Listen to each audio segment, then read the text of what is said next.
말씀은 여호수아 9장 1절에서 15절 말씀 읽겠습니다.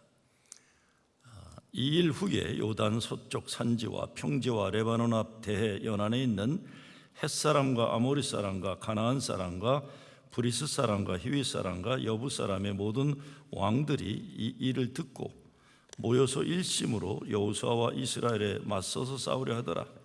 기브온 주민들이 여호수아와 여리고와 아이에 행한 일을 듣고 꾀를 내어 사신의 모양을 꾸미되 헤어진 전대와 헤어지고 찢어져서 기운 가죽 포도주 부대를 나귀에 싣고 그 발에는 낡아서 기운 신을 신고 낡은 옷을 입고 다 마르고 곰팡이게 난 떡을 준비하고 그들이 길갈 진영으로 가서 여호수아에게 이르러 그와 이스라엘 사람들에게 이르되 우린 먼 나라에서 왔나이다. 이제 우리와 조약을 맺읍시다 하니 이스라엘 사람들이 히위 사람에게 이르되 너희가 우리 가운데 거주하는 듯하니 우리가 어떻게 너희와 조약을 맺을 수 있으라 하나 그들이 여호수아에게 이르되 우리는 당신의 종들이니이다 하며 여호수아가 그들에게 묻되 너희는 누구며 어디서 왔느냐 하니 그들이 여호수아에게 대답하되 종들은 당신 하나님 여호와 이름으로 말미암아 심히 먼 나라에서 왔사오니 이는 우리가 그의 소문과 그가 애굽에서 행하신 모든 일을 들으며 또 그가 요단 동쪽에 있는 아모리 사람의 두 왕들 곧 헤스본 왕 시온과 아스도렛에 있는 바산 왕 옥에게 행하신 모든 일을 들었음이니이다. 그러므로 우리 장로들과 우리나라의 모든 주민이 우리에게 말해 이르되 너희는 여행할 양식을 손에 가지고 가서 그들을 만나서 그들에게 이르기를 우리는 당신들의 종들이니 이제 우리와 조약을 맺읍시다 하라 했나이다. 우리의 이 떡은 우리가 당신들에게로 오려고 떠나던 날에 우리들의 집에서 아직도 뜨거운 것을 양식으로 가지고 왔으나 보소서 이제 말랐고 곰팡이가 났으며 또 우리가 포도주를 담으니 가죽 부대도 새 것이었으나 찢어지게 되었으며 우리의 이 옷과 신도 여행이 매우 길었으므로 낡아졌나이다 한지라. 우리가 그들의 양식을 취하고는 어떻게 할지를 여호와께 묻지 아니하고 여호수아가 곧 그들과 화친하여 그들을 살리리라는 조약을 맺고 회중 족장들이 그들에게 맹세하였더라. 오늘 본문은 그리 대단한 내용이 아닙니다. 전쟁에 나가서 우리 편 사람이 한 사람도 죽은 거 없습니다. 그렇다고 적군을 크게 물리치고 전쟁에서 승리한 것도 아닙니다. 여호수아가 판단 잘못하는 실수를 한 겁니다. 그런데 이 문제, 이 실수에서 속은 것을 여호수아 전체 9장에서 다루고 있습니다. 가만히 생각해보면 우리 인생에서 대단히 큰 문제가 되는 것보다 아주 대수롭지 않은 것 같지만 판단 잘못해서 평생 문제가 되는 일들이 많습니다. 교회에서도 교리 문제로 교인들끼리 싸우고 갈라지고 그런 일 많지 않습니다. 우리 교회 역사 지난 45년 역사에서 삼위일체 교리 문제로나 아니면 사회 변혁 이론의 차이나 나라 돌아가는 정책적인 의견 대립으로 교인들에게 큰 갈등이 있고 교회가 싸우고 헤어지고 그런 경험하지 않았을 겁니다. 어떻게 보면 작은 것인데 판단 잘못하는 문제, 나중에 후손들에게 그때 왜 싸웠는지 설명하려고 하면 설명하기가 쉽지 않을 그런 문제들로 인해서 서로 상처 주고 교회가 어려움을 겪고 그러는 것들이 있을 겁니다. 그런데 오늘 여호수아는 이 작은 것 같은 문제를 중요하게 다루고 있습니다. 왜? 가나안 약속의 땅을 쟁취하기 위한 전투와 전쟁은 잠시도 딴 생각하면 안 되고 오직 하나님 말씀 붙잡고 말씀에 순종하면서 나가야 한다는 것을 분명히 하기 위해서 그렇습니다. 절대로 이길 수 없을 것 같았던 여리고성 전투에서 하나님 명령 따라 순종해서 승리했어요. 근데 아주 쉽게 이길 줄 알았던 아이성 전투에서는 크게 패배했지만 다시 하나님 말씀에 순종하고 하나님 제시하시는 전략에 따라 승리했습니다. 오늘 본문은 그리고 나서 또다시 중요한 실수를 하는 여호수아를 보여주고 있습니다. 이번에는 간교한 유혹의 작전에 넘어가요.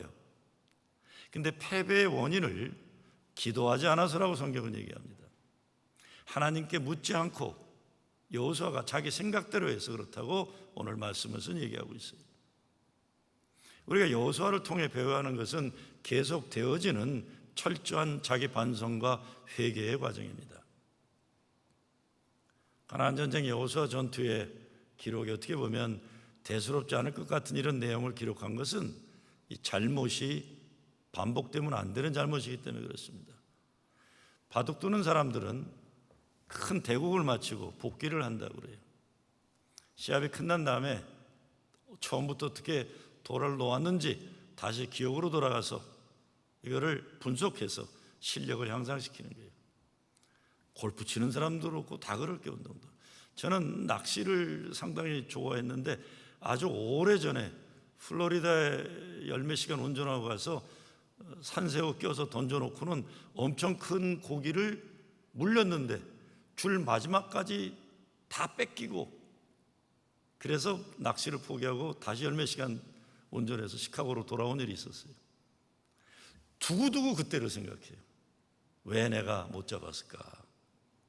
여러분, 낚시해본 분들은 알지만 정말 큰 고기는 기술의 싸움이 아닙니다. 마음과 마음의 싸움이에요. 내가 고기한테 졌다 하면 지게 되더라고요. 저는 지금도 그 생각을 해요. 오늘 본문에서 여호수아가 자기 잘못을 기록한 것은 역사를 돌이켜보면서 다시는 그런 잘못을 저지르지 않겠다는 결단입니다. 그러니까 오늘 본문을 통해서 여러분 대단한 구원의 진리, 복음의 핵심을 배우기는 어려울 것 같아요. 그런 내용이 없어요. 다만 앞으로 우리가 인생 살면서 작은 것 같지만 판단 잘못해서 가정과 교회를 어렵게 하는 없도록 조심하는 경각심만이라도 생각할 수 있으면 좋겠습니다. 조훈현, 고수의 생각법. 생각은 반드시 답을 찾는다. 바둑의 고수죠. 시작글에 이렇게 되어 있습니다. 나는 바닥에 떨어졌다. 바닥까지 떨어졌다. 다시 올라서고 또 떨어지고 올라서기를 반복했다. 이기고 지는 데 이골이 날 만도 한데 아직도 패배의 아픔은 무뎌지지 않는다. 늙어가는 지금은 실수가 잦아져 여기는 이기는 날보다 지는 날이 많다. 그럼에도 나는 여전히 바둑을 두고 있다. 예전에는 이기기 위해서 바둑을 두었는데 이제는 이기고 지는 것과 상관없이 그저 바둑을 둘 수 있다는 게 좋아서 둔다. 타고난 승부사로 불렸던 나이지만 멀찍이 떨어져서 보니 인생에서 승패란 그리 중요하지 않다는 생각이 든다. 정말 중요한 것은 결과가 어떠하든 최선을 다해 내 길을 가는 것이다. 죽을 힘에 다해 싸웠다면 그것으로 우리는 이긴 것이다. 알겠어요? 저는 구약 성경을 읽을 때 많이 감동받는 부분이 성경에 나오는 믿음의 인물들이 아주 잘해서 승리하고 복받고 그러는 장면이 아닙니다. 실수하고 실패하면서 다시 또다시 하나님 은혜로 일어나고 또 일어나는 인생의 끈질긴 인생길 가는 그 모습들이 감동이에요. 그 솔로몬보다는 다윗이 마음에 와닿아요. 야곱의 이야기가 가슴 짠해요. 사도 바울의 간증을 통해 감동받습니다. 신약에 와서 거의 실수하는 일이 없었던 사도 요한보다 계속 못나게 실수하고 또 하는 베드로가 저는 좋아요. 조은현이 정말 중요한 것은 결과가 어떠하든지 최선을 다해서 내 갈 길을 가는 것이다. 죽을 힘을 다해 싸웠다면 그것을 우리는 이기는 것이다. 이런 말 들으면 위로가 돼요. 며칠 전 제 페이스북에 이제는 80 중반에 이르신 선배 어른의 글이 하나 올라왔어요. 20여 년 전에 아주 어려운 일을 당하시고는 그동안 거의 사람도 잘 만나지 않던 어른인데 올해 들어서 작은 글들을 자꾸 올리세요. 제가 그 어른 아주 어려울 때 찾아뵌 적이 있어요. 그분은 이제 성령운동 하시고 이렇게 교회 부흥운동 누구라 하면 대부분 아는 분들 큰 교회 목회를 하신 분이세요. 근데 저는 그분이 목회를 크게 할 때 사회 참여하고 뭐 사회 정의한다, 통일운동한다 이런 거였어요. 사람들이 저를 다 비난하고 그럴 때도 그 어른은 신기하게 저를 찾으셔갖고 야, 너는 내가 하는 쪽으로 와야 되는데 왜 그쪽에 있냐? 맨날 그러신 분이세요. 그래서 자기가 뭐 교회 세미나 같은 거 오라고 그래갖고 저한테 훈련해주고 이런 인간관계에서 제 장인 어른의 제자였기 때문에 저한테 특별히 잘해주던 분이세요. 근데 어려움을 당하시니까 제가 찾아뵀더니 저한테 이런 말씀 하신 적이 있어요. 김 목사, 너희 젊은 목사들 진리 좋아하는데 기본적으로 인간이 지켜야 할 의리도 없는 것들이 진리 너무 많이 떠들지 마라 그러셨어요. 너무 힘드시니까. 근데 제 마음에 그분이 쓴 글이 이런 게 어제 왔어요. 이런 글입니다. 인간의 삶에 대한 진실. 나는 사선을 넘는 사람들의 마지막 순간을 함께 해본 귀중한 경험을 가지고 있다. 죽음의 강으로 내몰린 그 순간 경험해보니 슬픔은 인생이 짧아서가 아니라 정말 중요한 것들이 무엇인가를 너무 늦게서야 깨닫는 것이더라. 죽음은 삶의 가장 큰 상실이 아니다.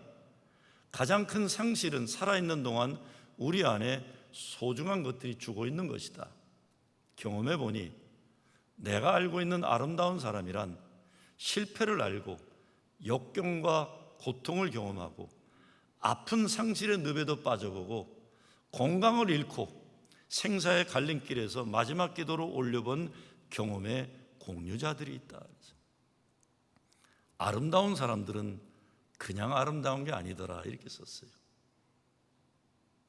이월은 지금 대한민국 감리교 가운데 엄청 큰 교회 예배당 건축 끝마무리 단계에서 어려움 당하시고 목회를 그만두셨던 분이세요.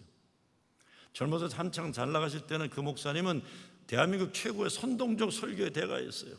특히 그 산상 집회를 할 때는 마이크가 그 보통 비싼 마이크가 아닌데 그분이 마이크를 잡으면 와 이렇게 울려가지고 특히 그 목사 사모 뭐 이런 집회하면 어려운 길을 왔습니다. 못 올 길을 왔습니다. 이 산을 그냥 내려갈 수 없습니다. 그냥 사모님들이 그냥 펑펑 눈물 콧물 쏟던 그냥 목소리에 죽어가던 그런 분이세요. 그래서 저도 야 저분은 말을 어떻게 저렇게 잘하시나 하는 거죠. 그런 목회 어려움을 큰 경험을 하시고는 그 오랜 세월 20년간 침묵을 보내신 다음에 인생 말년 요즘 그 목사님이 쓰신 언어는 완전히 달라요. 인생에 솔직함이 있고 누구를 선동하려는 게 아니라 십자가 은혜의 깊이에서 나오는 진솔된 말씀을 하고 있어요. 우리가 여호수아를 통해 가나안 약속에 들어가는 과정을 공부하면서 보는 것은 승리만 기록하지 않고 패배도 기록한다는 거예요. 자기가 잘한 것만 밝히지 않고 잘못한 것, 죄진 것도 그대로 공개를 해서 후손들까지도 깨달음을 얻기를 바라는 것입니다. 지고 이기는 것보다 중요한 것은 하나님 약속 믿고 주어진 가나안 정복의 길을 가는 그 자체가 중요한 것이기 때문에 그렇습니다.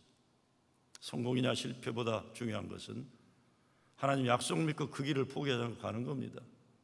그러기 위해서 여호수아처럼 우리는 우리 인생길 수많은 전투와 전쟁을 통해 끊임없이 문제를 분석하고 발전하는 노력을 해야 할 것입니다. 도시 문제를 분석하는 이론 가운데 브로큰 글래스 티어리란 말이 있어요. 브로큰 글래스 티어리. 어느 집 유리창이 깨졌는데 고치지 않고 깨진 유리창을 그냥 놔두면 사람들이 지나가면서 저 집 유리창은 깨져도 된다고 생각하고 이 인간 저 인간 돌 던져서 다른 유리창도 깨는 거예요. 그래서 유리창이 깨지면 빨리 깨야 한다는 이론이에요. 마찬가지로 쓰레기가 버려진 구석에 쓰레기를 치지 않고 그냥 놔두면 사람들이 이곳에는 쓰레기를 버려도 된다고 생각해서 이 사람도 버리고 저 사람도 버리게 되고 그것은 완전히 동네 쓰레기장이 되는 것입니다. 사람도 그렇잖아요. 우리 살다 보면 한 사람을 놓고 그 사람에게 그래도 된다고 생각하면 사람들이 계속 그래요. 그러면 안 되는 건데도요. 그러는 게 계속 반복해서 그러는 게 그래도 되는 줄 알아요. 저 사람한테는 그래도 된다 생각하는 거예요. 처음에는 유리창 하나 깨졌던 것이 나중에는 그 건물이 못 쓰게 되고 건물이 못 쓰게 되면 그 버려진 건물이 각종 범죄의 온상이 됩니다. 빨리 유리창을 고치고 쓰레기를 쳐버려야 나중에 동네 쓰레기통, 동네 아이들 돌팔매 던져서 유리창 깨는 재미 보는 집신세 나가서 범죄의 소굴이 되지 않는다는 겁니다.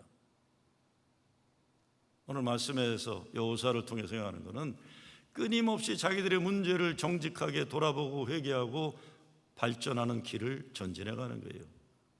아무리 작은 죄라도 즉시 정리하고 다시 시작하고 자기들 공동체 어떤 문제가 생각하면 왜 그런 것인지 하나님의 뜻으로 돌이켜보므로 늘 새로운 믿음과 결단으로 가나안 약속의 땅을 향해 가는 겁니다.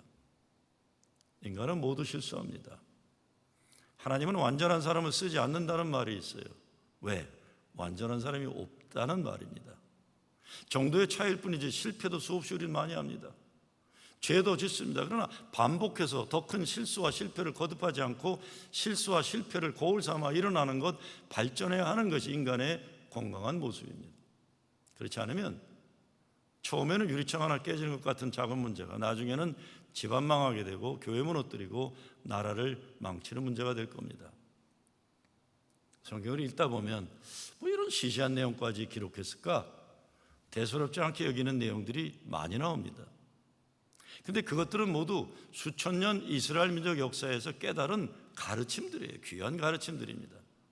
때로는 아프고 부끄러운 경험을 통해서, 때로는 철저하게 무너지고 버려진 경험을 통해서 다시 하나님 말씀 기억하고 하나님 말씀 순종하면서 일어나고 또 일어나고 결국 하나님 이루시는 승리를 이루는 것입니다. 오늘 말씀 보면 이스라엘 백성들이 기브온 거민들의 속임수에 넘어가는 실수를 저질러요. 그리 대단한 잘못도 아닌 것 같은데 왜 여호수아와 그 백성들이 속아 넘어간 이 사건을 그렇게 중요하게 여겼을까? 다음 주에 우리 10장을 보겠지만 모든 일에 있어서 철저하게 가나안으로 가는 길에는 말씀에만 순종해야 된다는 것을 긴장감과 위기의식을 주는 겁니다. 이런 작은 실수 같은 사건도 소홀히 다루지 않고 분명히 정리하고 넘어가라. 그렇지 않으면 가나안 약속의 축복이 흔들릴 위험에 놓이게 된다는 경고입니다. 그런데 우리 인생 돌이켜보면 아주 작은 것 같은데 평생 후회하는 일 많습니다. 그때 내가 왜 그랬을까?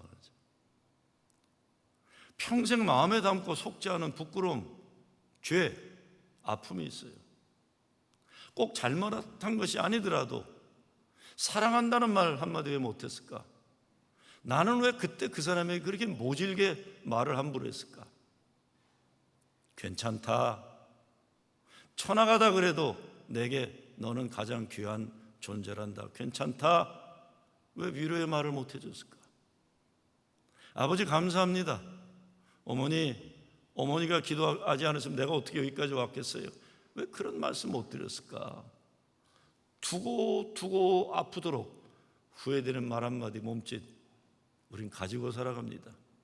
이미 늦어서 후회도 소용없는 일은 얼마나 많습니까? 왜 하나님은 광야를 지나온 사랑하는 자기의 백성에게 가나안 땅으로 들어가기 전에 이리도 철저히 가르치려 하셨을까요? 그래야만 하나님 잊어먹지 않고 우상 숭배에 빠지지 않기 때문입니다. 오늘 본문을 보면 속의 길을 작정하고 찾아오는 사람들이 있어요. 치밀하게 계획하고 와요. 우리 개인이나 가정이나 교회에도 이런 변장을 하고 찾아오는 사탄마귀의 유혹이 있는 것입니다. 속이는 사람들이 어떤 모습으로 다가옵니까? 어떤 때 우리가 잘 속습니까? 외모에 잘 속아요. 말이 그럴듯하면 잘 속아요.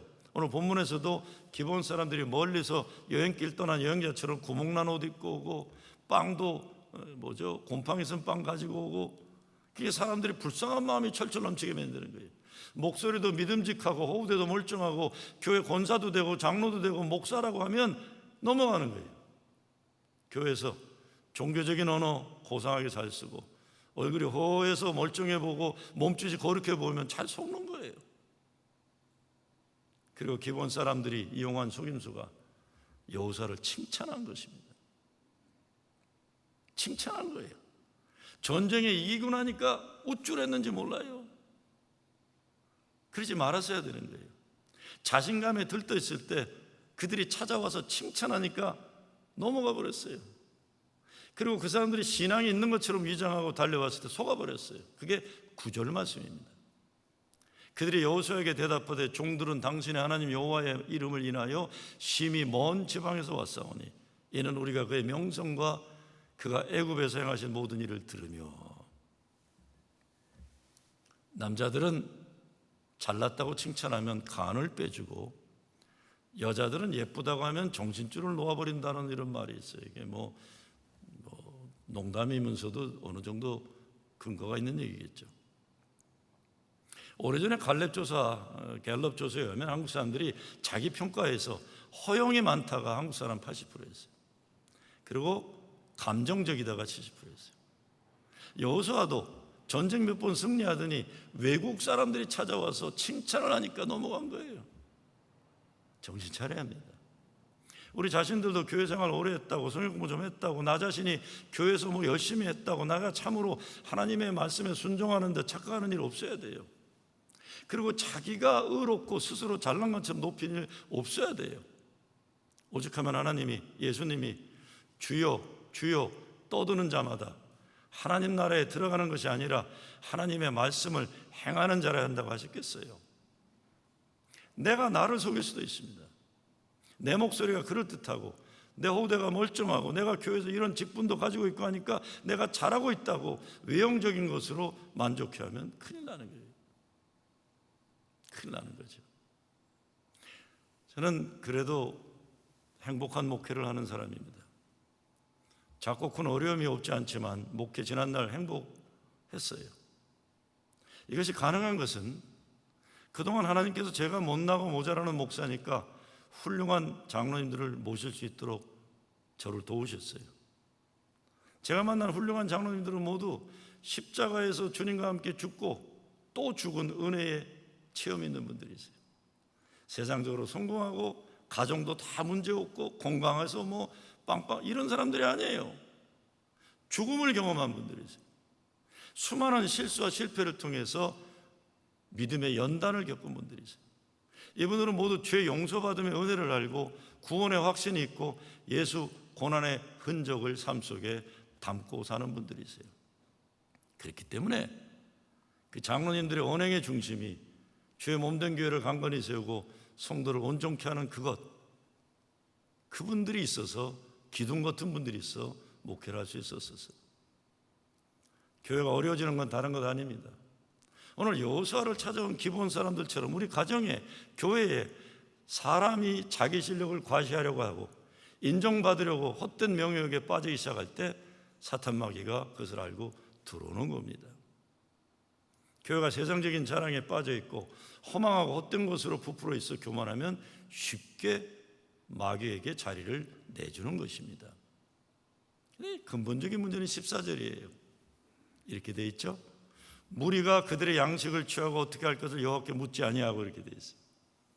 하나님께 묻지 않은 거예요.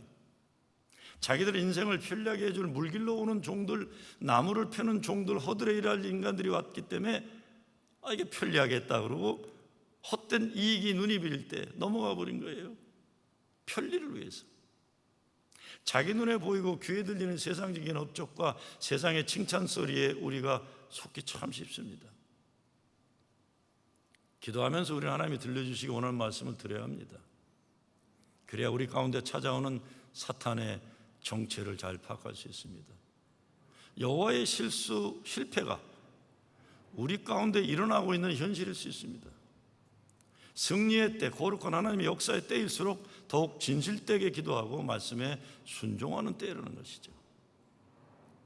우리가 올바른 결정을 내리기 위해서는 반드시 하나님께 물어야 합니다. 요즘처럼 사도 바울의 말이 절실하게 다가오는 때가 없습니다. 너희는 이 세대를 본받지 말고 오직 마음을 새롭게 함으로 변화를 받아 하나님의 선하시고 기뻐하시고 온전하신 뜻이 무엇인지 분별하도록 하라. 근데 기본 민족의 입장에서 보면 이들은 지혜로운 판단에서 결국 살아난 것만이 아니라 훗날 이스라엘 가운데 거하면서 성전을 지키는 사람들이 됩니다. 그 사람들의 입장에서 보면 속임수를 썼다 이런 것이 중요한 이슈가 아니에요. 야곱이 에서를 속인 것처럼 하나님 축복을 사모한 것 같은 그런 맥락에서 이해할 수 있는 겁니다. 올바른 선택을 위해서 하는 거예요.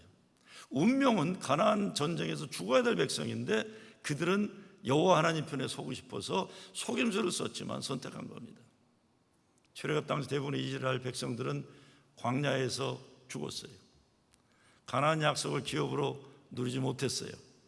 그러나 이방 민족이었지만 여리고 성의 기생 라합의 가족과 기브온 거민들은 오히려 살아 이스라엘 가운데 거하게 됐던 겁니다. 그냥 거한 것이 아니라 성전에서 허드렛 일을 하지만 행복한 복받는 삶을 누리게 된 겁니다. 무슨 말이겠습니까? 선택된 민족이라고 다 구원받는 것이 아니라는 겁니다. 반면 이방인이라고 다 죽는 것이 아니라는 겁니다. 하나님의 이름을 두려워하며 그의 하신 일과 그 백성의 소문을 듣고 경배를 드리는 하나님 편이 되고있다는 민족은 살게 된다는 것이죠. 가나안 약속의 땅으로 가는 길은 끊임없는 영적 전쟁입니다. 우리가 믿음으로 살려고 할수록 부딪히는 것이 많아지고 공격이 심해지는 이유는 바로 여기 있습니다. 예수 잘 믿으러 가면 사탄 마귀가 가만 놔두지 않는다는 거예요. 그래서 목사들이 하는 말이 있어요. 교회에서 부흥회를 하면 사탄도 동시에 부흥회를 해서 괴롭히려고 한다고 하는 거죠. 근데 역설적으로 믿음 생활에서 어려운 영적 전투가 있으면 기뻐하라고 성경은 말합니다. 신앙생활을 잘하고 있으니까 사탄 마귀가 달려든다는 것이에요. 큰 믿음으로 일어날 것을 기대하면서 더욱 열심히 기도하고 말씀 붙잡는 것이죠. 그래서 야고보서 1장에서 뭐라고 합니까? 내 형제들아, 너희가 여러 가지 시험을 당하거든 온전히 기쁘게 여기라. 이는 너의 믿음의 시련이 인내를 만들어내는 줄 너희가 알미라. 인내를 온전히 이루라. 이는 너희를 온전하고 구비하여 조금도 부족함이 없게 하려 함이라. 오늘 9장 말씀에 이런 뜻입니다. 하나님 시험을 통해서 온전함을 이루기 위해서다. 요한일서에 보면 무릇 하나님께로부터 난 자마다 세상을 이기느니라. 세상을 이긴 승리는 이것이니 우리의 믿음이니라. 세상을 세상의 것으로 이기려고 하는 것이 아니라 말씀으로 승리하라는 것입니다. 우리는 매일 순간순간마다 크고 작은 결정을 내리며 살아갑니다. 그리고 우리의 인생은 우리가 내리는 결정에 영향을 받습니다. 중요한 일일수록 하나님께 물어야 합니다. 하나님 기뻐하시는 일을 위해 기도해야 하는 겁니다. 하나님 뜻대로 인도하심 받고 어떤 인생의 어려운 전투나 전쟁에서도 오직 믿음으로 승리하는 여러분 되시길 주의 이름으로 축원합니다. 아버지 하나님, 믿음으로, 말씀으로, 기도로 우리 삶의 모든 것을 분별하고 이겨내게 하여 주시옵소서. 예수 그리스도 이름으로 기도드리옵나이다.